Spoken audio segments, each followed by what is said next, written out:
گناہ کی دو قسمیں ہیں، گناہ کبیرہ یعنی بڑا گناہ، گناہ صغیرہ یعنی چھوٹا گناہ۔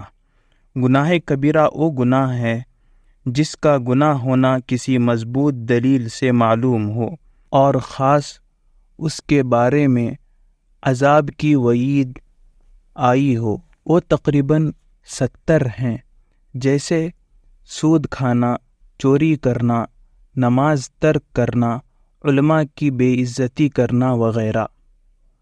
گناہ صغیرہ وہ ہے جس پر کوئی وعید آئی ہو اور اس کو تاکید کے ساتھ روکا گیا ہو، جیسے 3 دن سے زیادہ کسی مسلمان سے بات نہ کرنا، مرد کا بلا ضرورت ریشم پہننا، تنہائی میں بلا ضرورت ستر کھولنا وغیرہ۔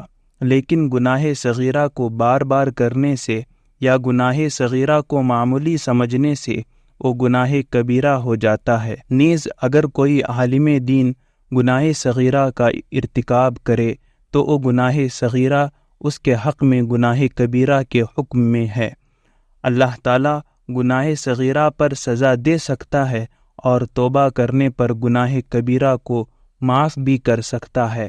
ایسے گناہ جن کا تعلق بندے سے ہو، مثلا چوری، ظلم وغیرہ، تو وہ صرف توبہ سے معاف نہیں ہوتے بلکہ ان کی معافی کے لیے بندے سے معاف کرانا بھی ضروری ہے۔